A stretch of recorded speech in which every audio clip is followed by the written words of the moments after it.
Hey, listeners, we wanted to let you know that the following episode of Deep Blue was actually recorded before the start of the 2024 football season. Get a deeper connection with the Cougars of BYU sports. God gives us a gift, and we use that gift until he takes it away. Deep Blue. Just sitting down afterward and being really tired and thinking like, wow, I just won the U.S. championship. This is Deep Blue. Here's your host, Jason Shepard. Thanks for tuning in for a new episode of Deep Blue. This is the show where we get to know the person behind the number that you see on the field or the court.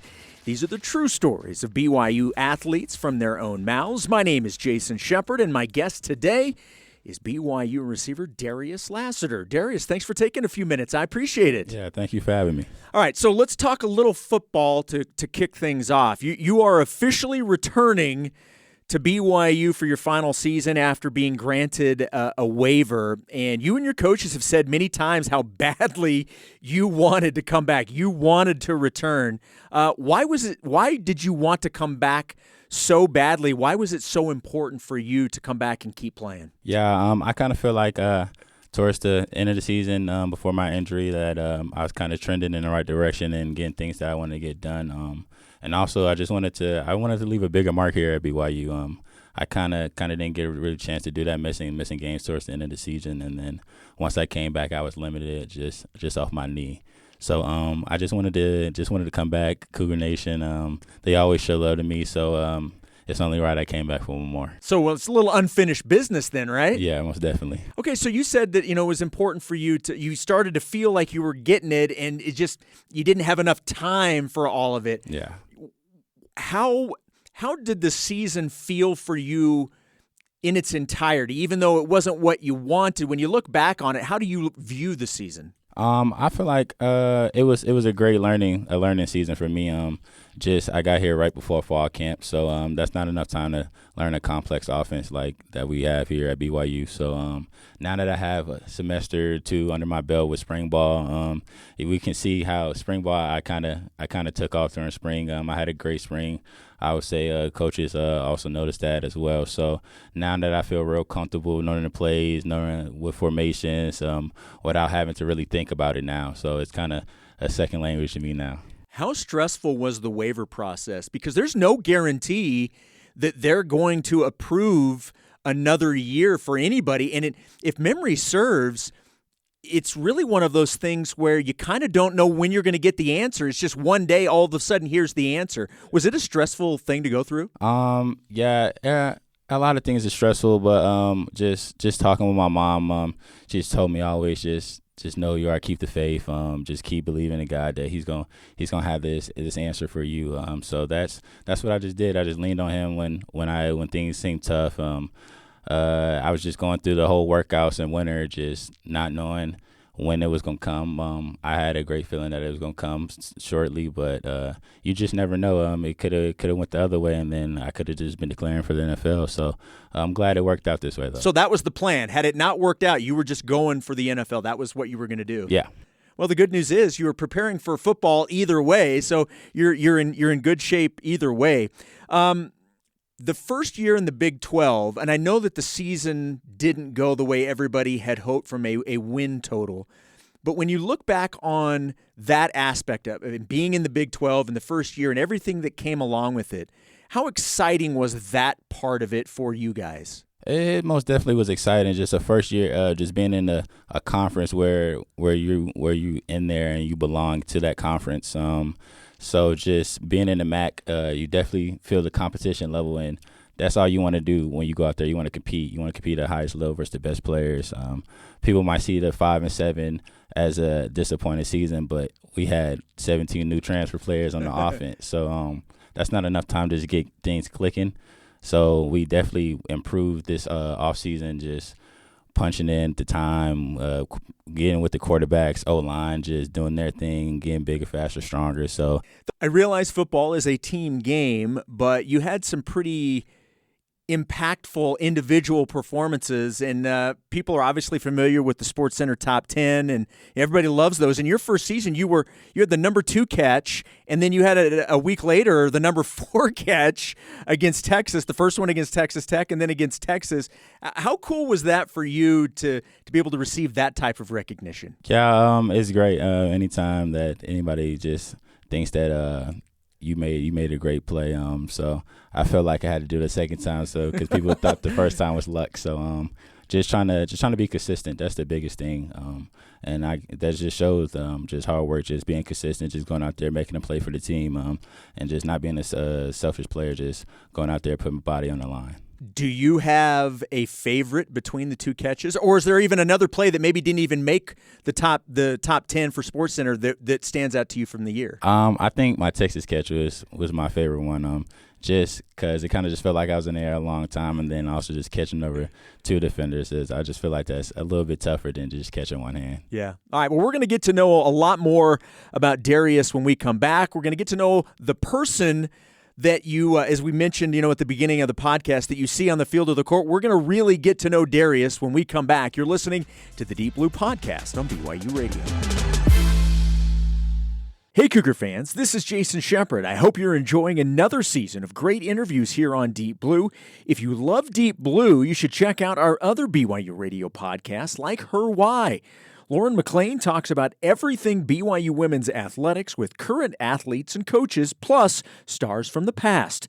BYU has some of the best women's teams in the NCAA, and you want to hear their unique perspectives. So download and subscribe to Her Why on YouTube, Apple Podcasts, or wherever you find podcasts.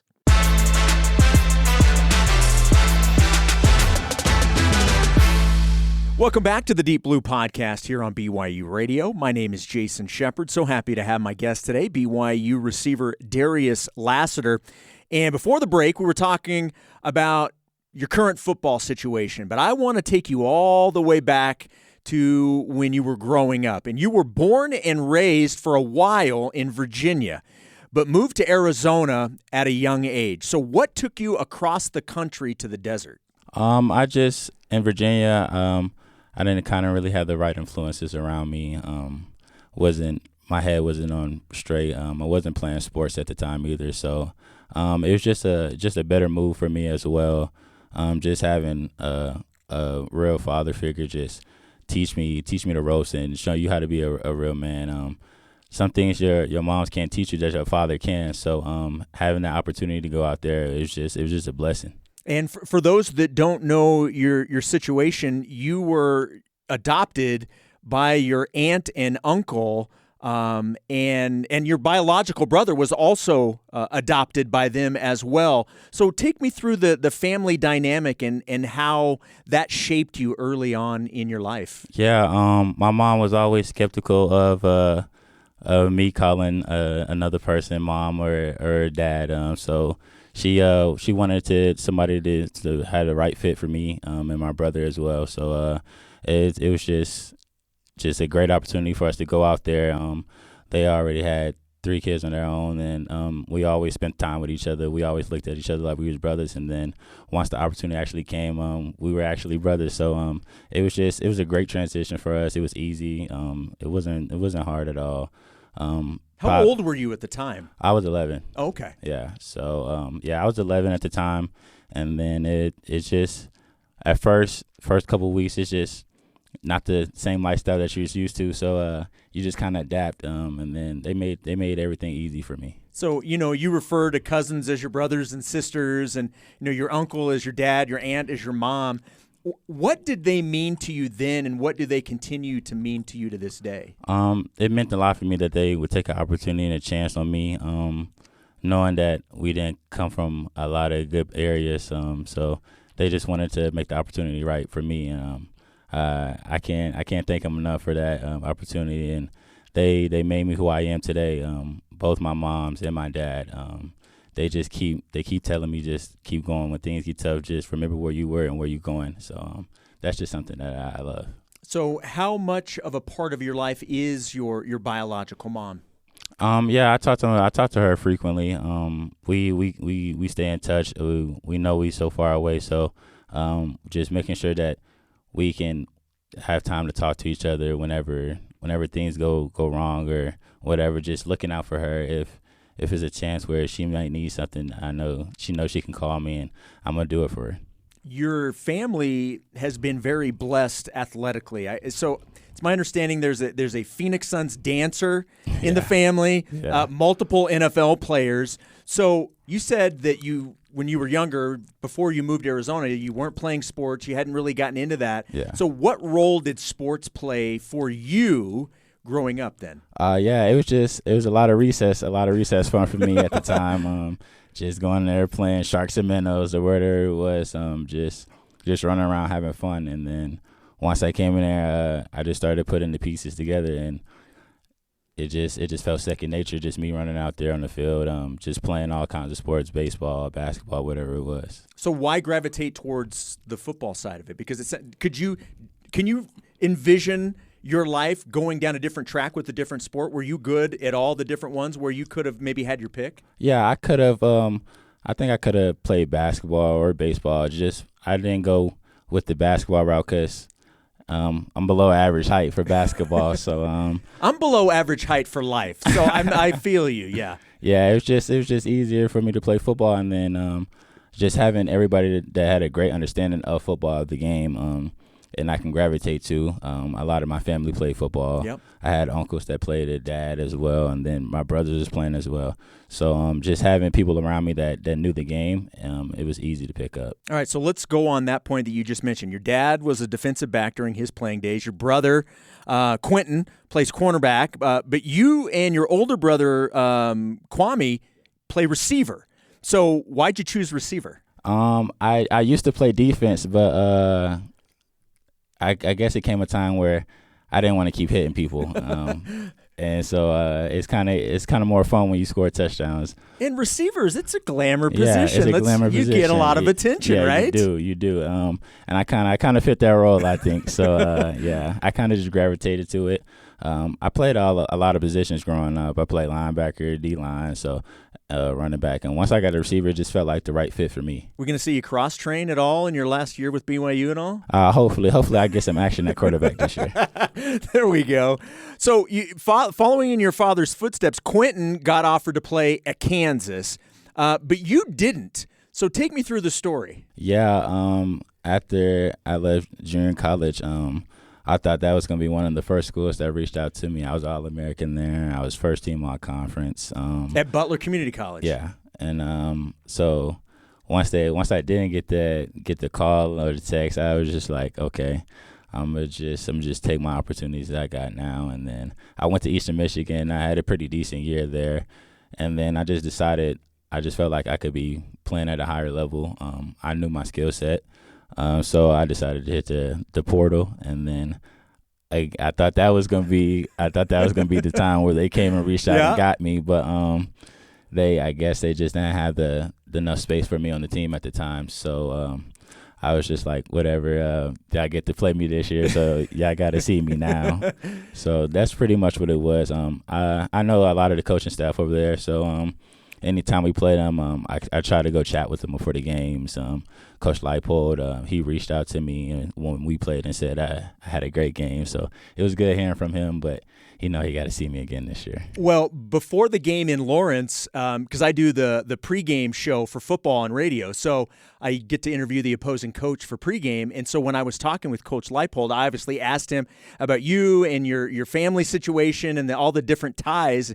And he said, yeah, Darius was always around the program, and I felt so bad because we just didn't have a spot for him. So I know it was still like weighing on his mind that, with the family legacy there with Kansas, that there wasn't a spot for you. So let's go back to that game, because I know that game meant a lot, not just for you and your brother, but your entire family.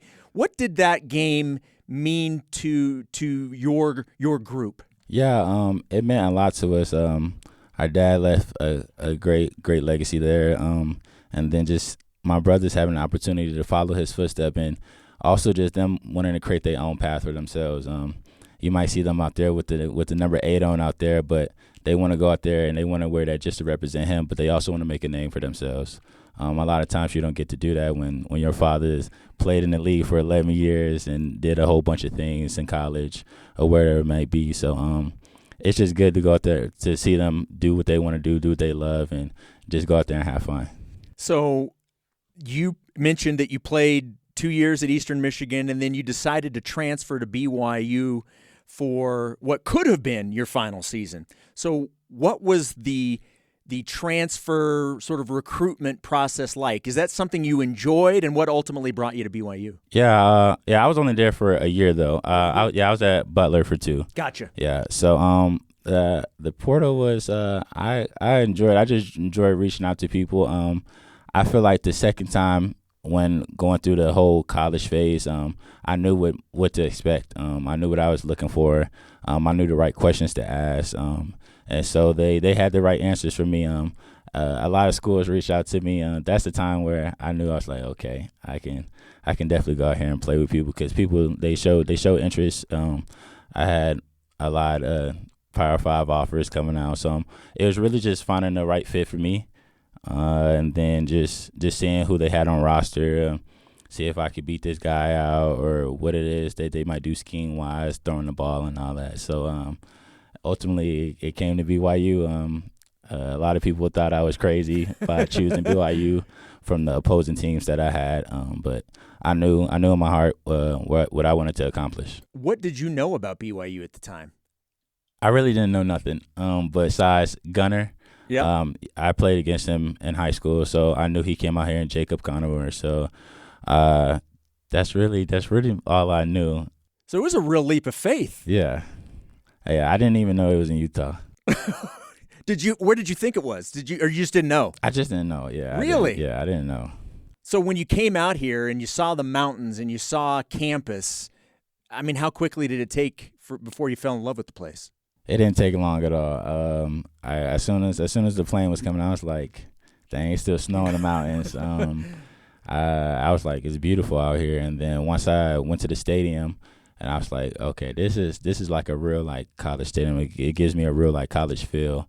Our stadium was at my old school couldn't compare to that. So I kind of already had the feelings of, I envisioned myself just running down the sideline, scoring touchdowns, multiple. So it just felt good just to see that, and then to see how much hard work that I put in to get me to this position. Not in an arrogant way, but how much pride did you take in the fact that when it came time to go into the transfer portal and look for a place to play and finish your career, that you did have so many high-profile teams coming after you? How much pride did you take in that you would put in the work to garner that attention? Yeah, I took a lot of pride in it. At first I didn't know what it was gonna hold, because you never know with the transfer portal and what could happen. But as soon as teams started reaching out to me and they started calling me, I was like, we need you on this. I was like, okay, yeah, like this is where I'm supposed to be. I'm supposed to be on this level. I'm supposed to be playing versus this competition. You are someone that's had to deal with some hard things in your life and some tragedy, and your father, unfortunately and unexpectedly, passed away. So what in your life did you turn toward to help you deal with that situation and such a loss? Yeah, during that time, it was hard for us, just not for me and my brothers, but for my mom. But we knew we had to stay strong for her. At times, it felt like I wanted to quit ball, but I knew I just had to keep going for him, for the family. So I just kind of got more closer to faith. Started believing in God way more. Knowing that don't question him. He always has the right timing for everything. So it sucks that we had to lose him, but it was all for a purpose. It motivated us even more to keep going. So we know that he's smiling down on us. We know that he loved when we played each other. We know that he loved when my brother's on the Bengals doing his thing. Once he gets his opportunity, he's not gonna let it slip away. So that's really what's the big thing for us. Just staying like with each other during tough times. Where would you be today without his influence? I'm not sure. I don't even know if I'll probably still be playing ball at the time. So I'll probably just be out there with a regular job. Your biological mother, who you talked about a little earlier, had never actually seen you play football in person, but was given the opportunity at the home opener against Sam Houston last year. What was that experience like for you and for her? It was great. I mean, I think the last time she actually been to a game was probably one of my dad's games with the Cardinals or whatever, what other teams he played for. So just having her have the opportunity to see me play a real Division I college football game, it was great. It meant a lot to me that she can come out here, had the opportunity to experience it. My first game in LES, and it was her first game as well. So we both shed a tear just seeing each other. It's been a while since we've seen each other, so it was great just having her around for how many days, whatever it was. But yeah, it was a great experience. Obviously, family means a lot to you, and when you look at your family, what type of uplifting do you feel because of the relationships you have within your family? Like, how has that shaped not just your life previously, but what you ultimately want to accomplish? Yeah, just seeing my brothers accomplish so much, that makes me want to catch them. I always talk smack to Kwamie and KJ because he's the older one. He plays receiver. I'm like, I'm gonna have a better year than you this year. We have that bond where we can do that competitive level in us, where we can just talk trash to each other, and it motivates us. Yeah. You never want your little brother to outshine you, and then for the big brother aspect, you just want to be better than him. That's somebody you look up to.